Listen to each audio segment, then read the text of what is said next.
Hello दोस्तों। आशा करते हैं आप लोग बहुत अच्छे होंगे। द परफेक्ट स्टडी में आप सभी लोगों का बहुत बहुत स्वागत है। सीटेट एग्जाम के लिए हम लोग सीडीपी यानी बाल विकास को कवर कर रहे हैं और आज की इस क्लास में हम लोग चैप्टर नंबर 15 को डिस्कस करेंगे, यानी चैप्टर नंबर 15 को डिस्कस करेंगे, जिसका नाम क्या है तो इंक्लूसिव एजुकेशन यानी समावेशी शिक्षा को डिस्कस करेंगे। और सीटेट एग्जाम में समावेशी शिक्षा से हर साल क्वेश्चन आते ही आते हैं, तो पूरी क्लास को बहुत बेहतर रूप में बहुत पेशेंस के साथ देखिएगा। ये क्लास नंबर 15 है। इसके पहले 14 क्लास बिल्कुल बेसिक से कवर हो चुकी है। यदि उन क्लासेस को आप किसी कारणवश नहीं कवर किए हैं तो इसी क्लास के डिस्क्रिप्शन में मैं आपको लिंक दे दूंगा, या फिर आप चैनल की प्लेलिस्ट वाले ऑप्शन में जाइएगा और सीटेट की प्लेलिस्ट बनी हुई है। एक एक क्लास को अच्छे से कवर कर लेना। हिंदी पेडागोजी हो गया, ईवीएस की क्लास हो गई, मैथ पेडागोजी हो गया, इन सब क्लासेस को हम लोग डिस्कस कर लिए हैं, तो वो जाके क्लास देखिएगा। एग्जाम में आपको बहुत ज्यादा हेल्प करेंगे। ठीक है, चलिए आज की क्लास वेरी वेरी इंपॉर्टेंट है। समावेशी शिक्षा को बेहतर रूप में समझाऊंगा, जहां से आपके सीटेट एग्जाम में क्वेश्चन बन सकते हैं, उन सब पॉइंटों की बात करेंगे। तो पूरी क्लास में बहुत थम के एक एक पॉइंट समझना। और हाँ, यदि अभी तक आप सीटेट का कंप्लीट नोट्स नहीं लिए हैं तो इस नंबर पे संपर्क करके बिल्कुल सिलेक्टेड कंप्लीट नोट्स ले सकते हैं। ठीक है बच्चे, आइए बात करते हैं इंक्लूसिव एजुकेशन क्या होता है। देखिए, जो स्टूडेंट हमारे साथ बीएड में जुड़े होंगे उनको मैं पहले ही पढ़ा चुका हूं इंक्लूसिव एजुकेशन। थोड़ा सा इसे आगे बढ़ाते हुए आइए बात करते हैं कि समावेशी शिक्षा आखिर होता क्या है। तो देखिए, कहते हैं कि भैया किसी बालक के साथ किसी भी आधार पे बिना किसी भेदभाव के यदि हम सबको एक साथ बैठा के पढ़ाएं तो कहेंगे सर हम समावेशी शिक्षा दे रहे हैं।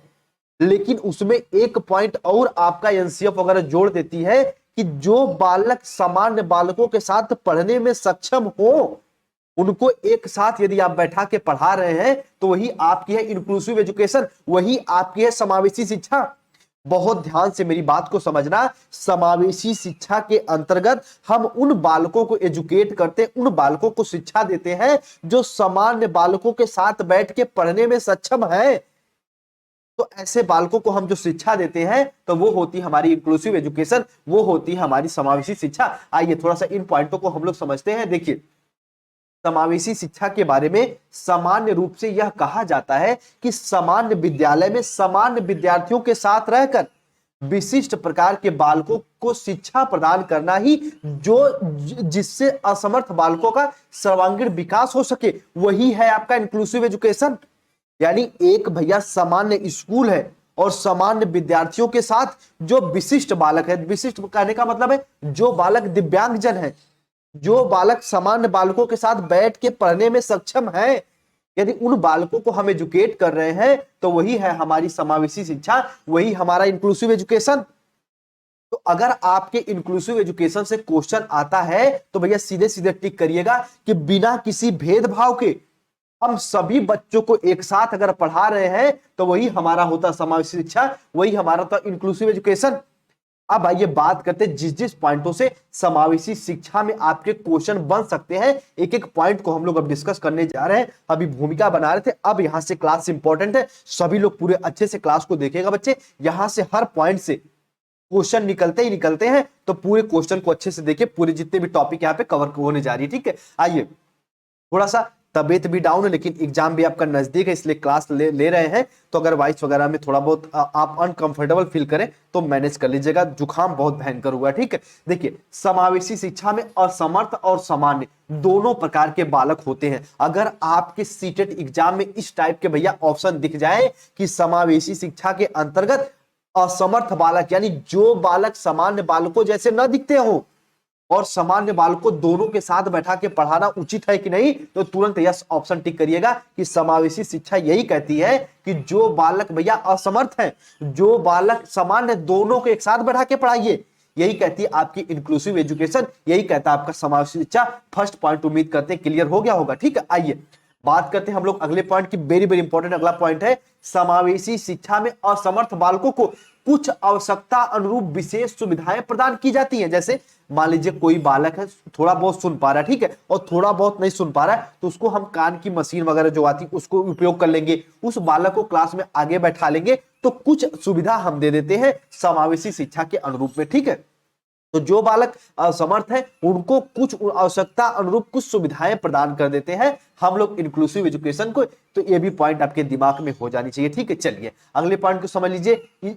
इससे असमर्थ बालक भी अपने आप को मानसिक रूप से मजबूत बनाते हैं। जैसे अब मान लीजिए जो बालक सामान्य है और जो बालक एक तरीके से विकलांग है, दोनों को एक साथ बैठा के पढ़ाएंगे समाज शिक्षा में, तो जो विकलांग बालक है वो भी अपने आप को सामान्य बालक ही समझेगा, तो मानसिक रूप से वो बालक मजबूत होगा। ये कहती है हमारी इंक्लूसिव एजुकेशन। इस पॉइंट को भी अपने दिमाग में आप लोग बैठा के रखिएगा, ठीक है। आइए थोड़ा सा अगले पॉइंट को समझिए। समावेशी शिक्षा में बालकों में आपसी सूझबूझ का विकास होता है। बात तो सही है, जो बालक सामान्य है, जो बालक प्रतिभावान है, जो बालक दिव्यांग है, जो बालक असमर्थ है, सब मिलजुल के अगर पढ़ाई करेंगे तो उनमें भैया सूझबूझ डेवलप होगा, उनके मानसिक स्तर में विकास होगा।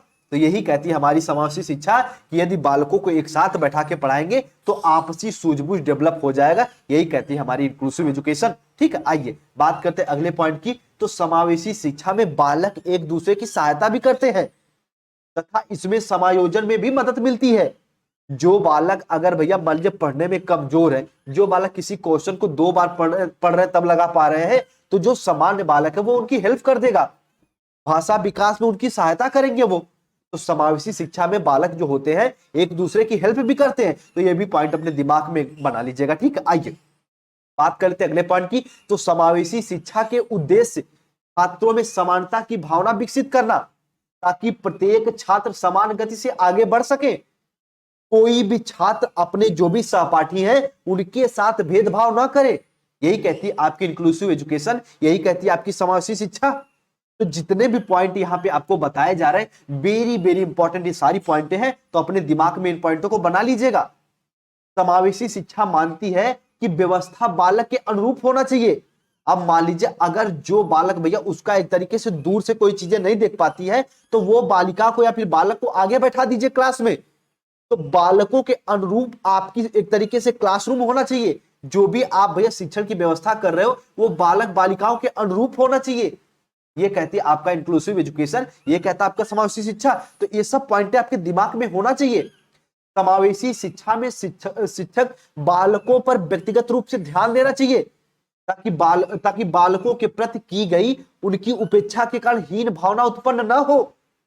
अब देखिए जो बालक दिव्यांग है, जो बालक अच्छे से देख नहीं पा रहे, जो बालक अच्छे सुन नहीं पा रहे, उनको व्यक्तिगत ध्यान दीजिए। उनको भैया अच्छे समझाइए, उनकी जो भी गलतियां हैं उनको एक तरीके दूर करने का प्रयास करिए। तो समावेशी शिक्षा में हमें व्यक्तिगत रूप से बालकों पर ध्यान देना चाहिए। यहां से कई बार एग्जाम में क्वेश्चन बन चुका है कि क्या समावेशी शिक्षा में बालकों को व्यक्तिगत रूप से ध्यान देना चाहिए कि नहीं। तो यस, व्यक्तिगत रूप से ध्यान देना चाहिए समावेशी शिक्षा में। तो ये भी उम्मीद करते पॉइंट आपकी क्लियर हो गई होगी। तो इंक्लूसिव एजुकेशन में बालक पर भैया व्यक्तिगत रूप से ध्यान देना ही चाहिए। ये भी पॉइंट इंपॉर्टेंट है, अपने दिमाग में बैठा लीजिएगा इसे, ठीक है। आइए बात कर ले थोड़ा सा आगे कि समावेशी शिक्षा का निर्धारण छात्र की बुद्धिलब्धि, जो इसका आईक्यू होता है, मानसिक व शारीरिक योग्यताओं को ध्यान में रखकर किया जाता है।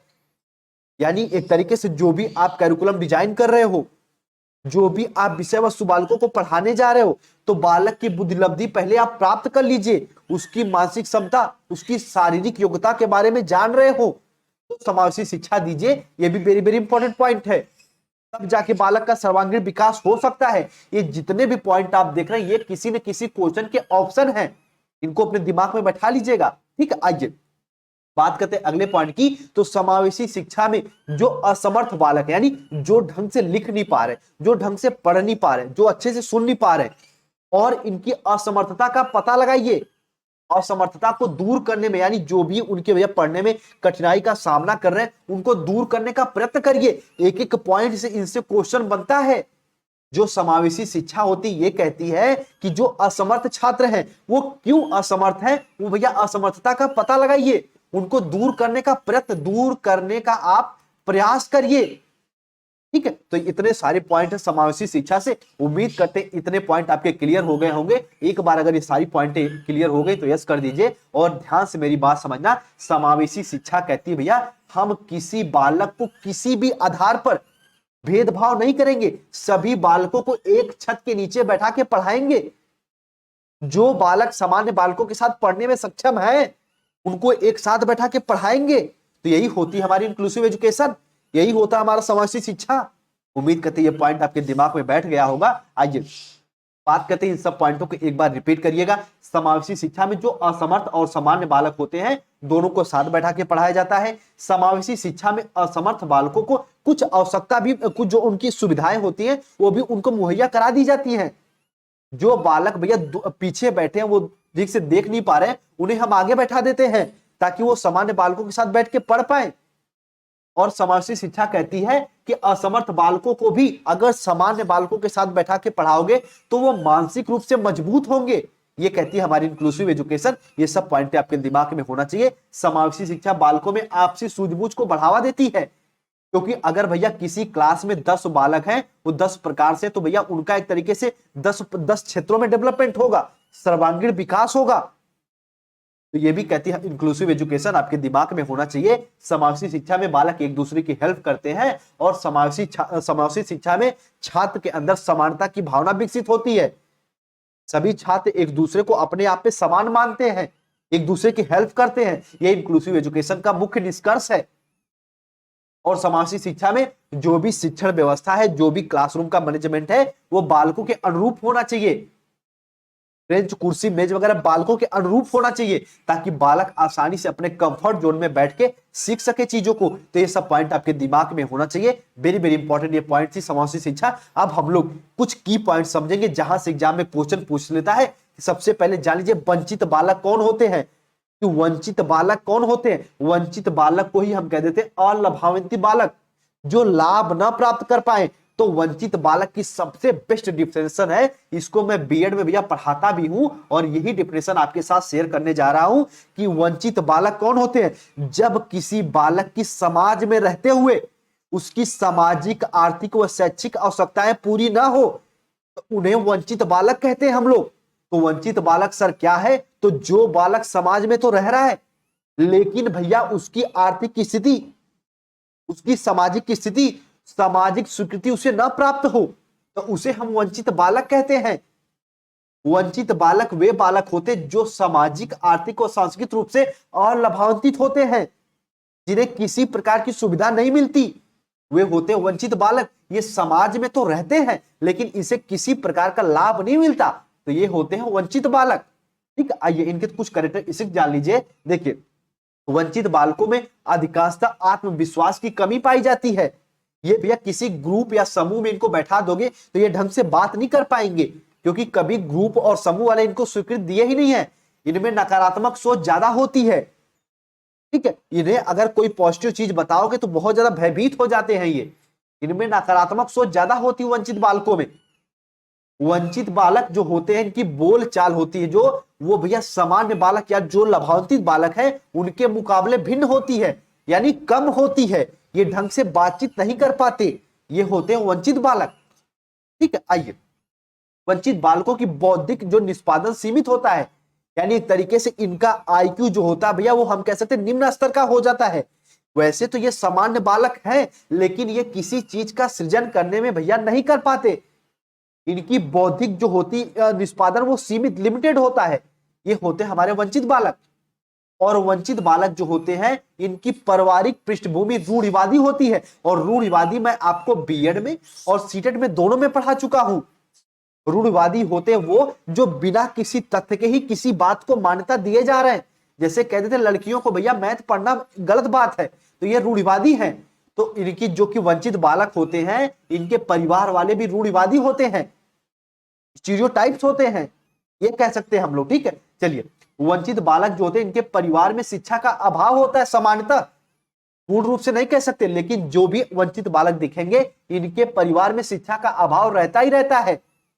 ठीक है, तो कहने का मतलब है जो बालक वंचित है, अगर हम इसमें कहें किसकी गलती है तो ये पूरा परिवार की गलती है, क्योंकि वो परिवार बालक को चढ़ बढ़ के शिक्षा दिया ही नहीं दिया, तो वो ऐसे बालक हो जाते हैं वंचित बालक। इतना अपने दिमाग में बना के रखिएगा। वंचित बालक और पिछड़ा बालक में बहुत ही छोटा सा गैप है, अगर ढंग से समझेंगे तभी समझ पाएंगे, नहीं तो दोनों एक से ही लगेंगे। ठीक, देखिए, वंचित बालक जो होते हैं इन्हें समाज स्वीकृत नहीं देता, इन्हें समाज भैया सुविधा प्रोवाइड नहीं करता, लेकिन पिछड़ा बालक जो होता है इन्हें समाज स्वीकृत भी देता है, इन्हें समाज जो की सुविधा भी मुहैया प्रोवाइड करता है, स्कूल विद्यालय मुहैया भी प्रोवाइड करते हैं, लेकिन ये खुद से पीछे रह जाते हैं। आइए समझते हैं पिछड़ा बालक कौन होते हैं। तो ध्यान समझना, पिछड़े बालक वे बालक होते हैं जो अपने समान उम्र के बालकों से कम उम्र के बालकों के समान शैक्षिक योग्यता रखते हैं। जैसे उदाहरण के तौर पे कह सकते हैं कि मोहित एक छात्र है जो कक्षा 8 में पढ़ रहा है, इसकी उम्र 17 वर्ष है,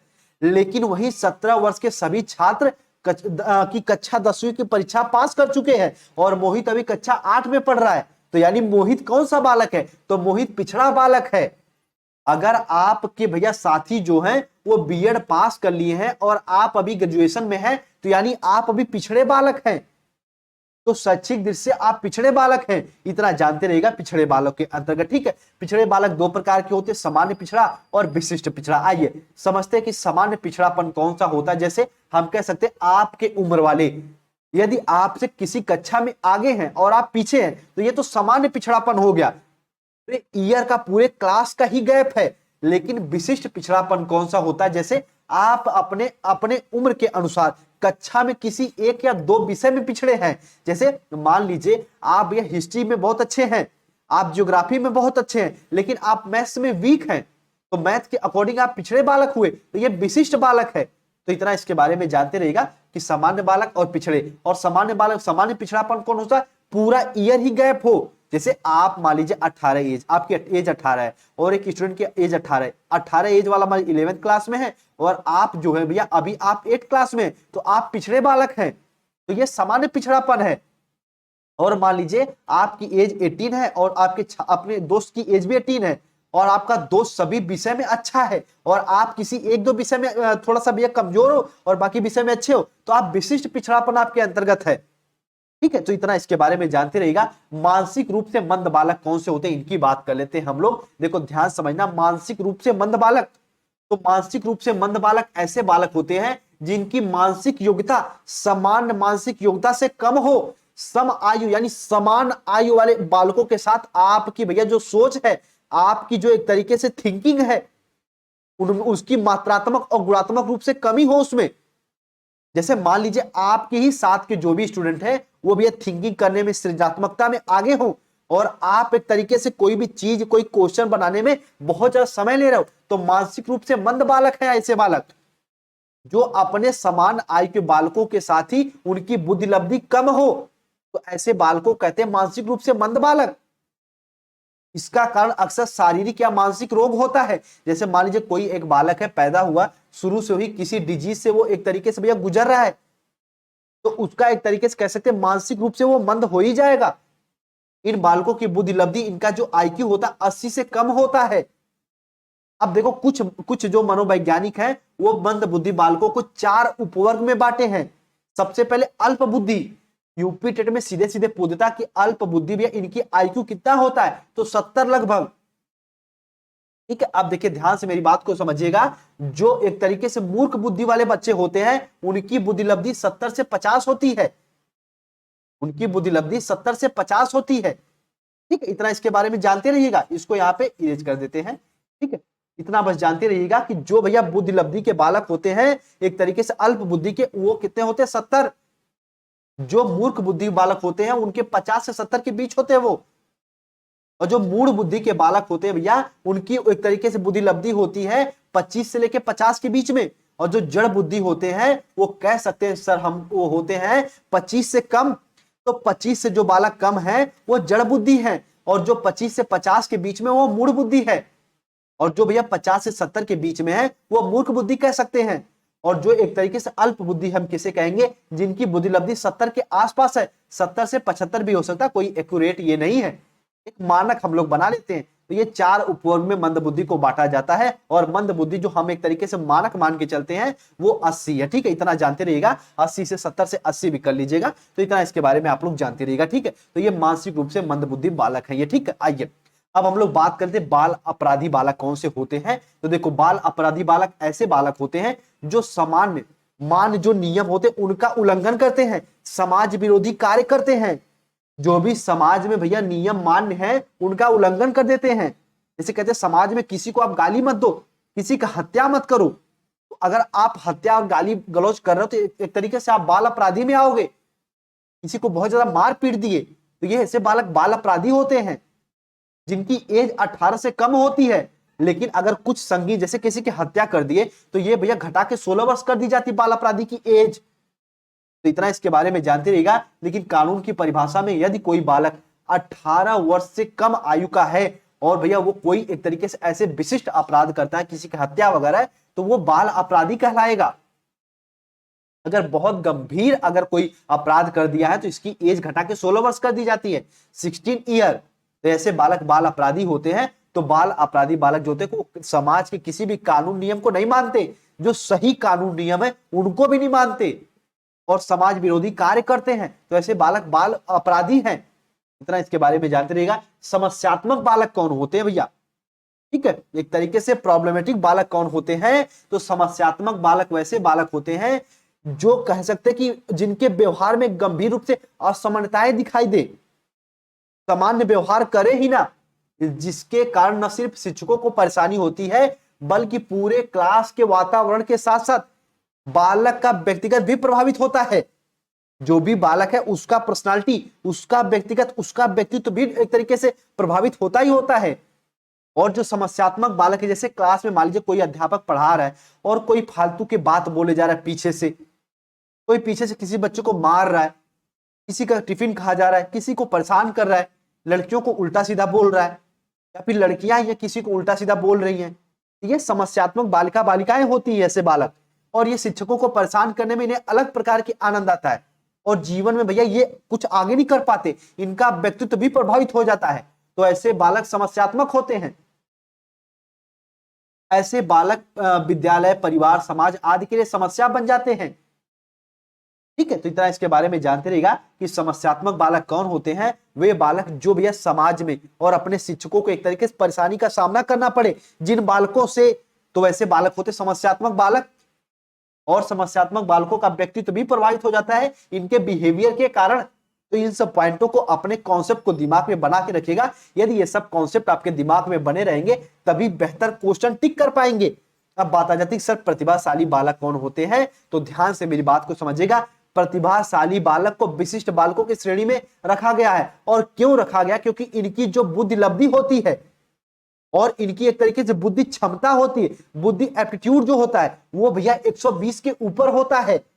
इनका जो आईक्यू होता है वो 120 के ऊपर होता है। ऐसे बालकों को प्रतिभाशाली बालक कहते हैं। इस प्रकार के बालक एक साधारण बालक से बहुत अधिक योग्य होते हैं। वे बालक उस कार्य को बहुत शीघ्रता से कर लेते हैं जो एक साधारण बालक नहीं कर पाता। और जो भैया होते हैं प्रतिभाशाली बालक, अपने क्लास में होते हुए अपने क्लास वाले बालकों को पढ़ा देते हैं। ये बालक प्रतिभाशाली हैं। इनकी बुद्धि लब्धि 120 के ऊपर है। कोई मान लीजिए अध्यापक अगर किसी स्टूडेंट को मान लीजिए कोई एक क्वेश्चन दे रहा है, तो एक मान लीजिए कोई क्वेश्चन दे रहा है तो वो उसको सॉल्व करने में 5 मिनट लगा रहे हैं, लेकिन जो प्रतिभाशाली है वो 2 मिनट में ही कर लेंगे। यानी साधारण जो नॉर्मल स्टूडेंट है उनकी अपेक्षा बहुत तीव्र गति से क्वेश्चन को सॉल्व कर रहे हैं। और ये अर्जित की जाती प्रतिभाशाली अपने प्रैक्टिस के आधार पे ही।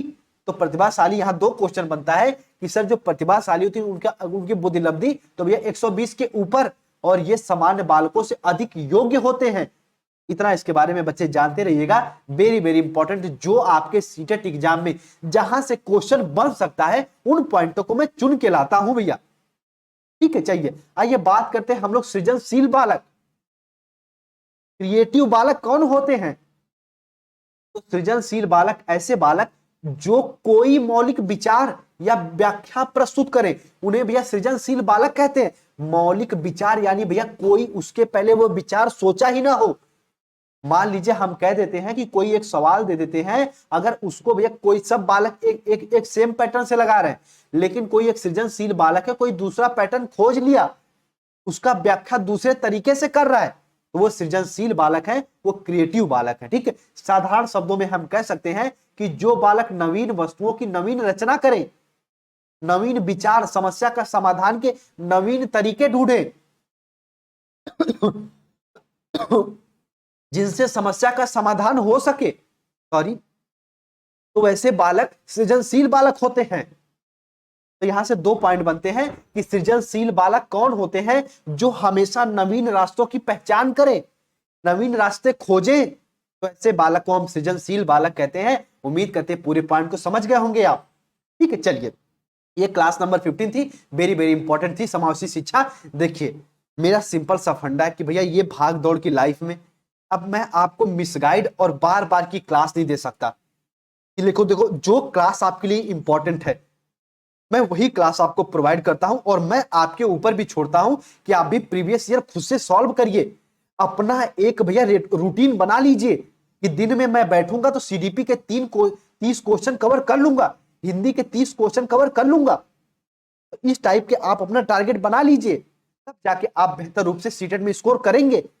और हमारा जो फर्ज है, टीचर हमेशा एक सहयोग करता होता है और हम अपना सहयोग आपको करते रहेंगे ताकि बेहतर रूप में आप अपना स्कोर करें और लाइफ में बहुत आगे जाएं। ठीक है, चलिए उम्मीद करते हैं पूरे समावेशी शिक्षा को समझे होंगे, जहां से क्वेश्चन बन सकता है, जितने पॉइंट इंपॉर्टेंट है सीटेट एग्जाम के लिए मैं बता दिया। ठीक है, बेहतर रूप में इस क्लास को समझे होंगे। यदि अभी तक आप लोग बच्चे नोट्स नहीं लिए हैं तो 9005587371 पे कांटेक्ट करके बेहतर रूप में नोट्स लेके पढ़िए, बिल्कुल सिलेक्टेड है। क्लास तो यूट्यूब पे हो ही रही है। ठीक है, चलिए उम्मीद करते हैं पूरी पॉइंट को समझे होंगे। क्लास बेहतर लगी है तो अपने दोस्त यार तक जरूर शेयर करिए, बताइए उनको कि सीटेट की क्लास यहाँ से कवर कर सकते हैं, एक एक पॉइंट यहाँ पे समझाया जा रहा है। ठीक है, बीएड की क्लास जो रुकी हुई है जल्दी कंटिन्यू हो जाएंगी, और यदि चैनल पर नए हैं तो आप सब्सक्राइब करके जुड़ सकते हैं। यदि अभी तक आप टेलीग्राम चैनल से नहीं जुड़े तो जुड़ जाइए, हमसे पर्सनली भी जुड़ना चाहते हैं तो इंस्टाग्राम से जुड़ सकते हैं, हिमांशु यादव ऑफिशियल पे। ठीक है, उम्मीद करते हैं पूरे पॉइंट को समझे होंगे। एक बार मैं थोड़ा सा रिवीजन करा देता हूं।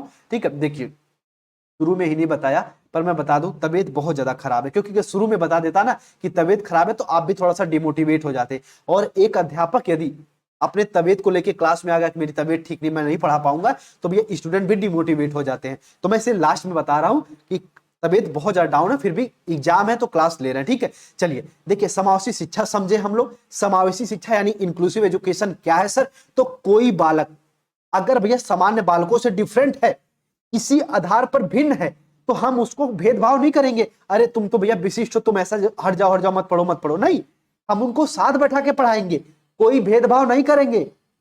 अगर आपसे क्लास में एक्सीडेंट में एग्जाम पूछ दे कि क्या समस्या कि समावेशी बालक एक समस्यात्मक है, नहीं, विशिष्ट बालक समस्यात्मक बालक नहीं होते, इतना अपने दिमाग में बना के रखिएगा।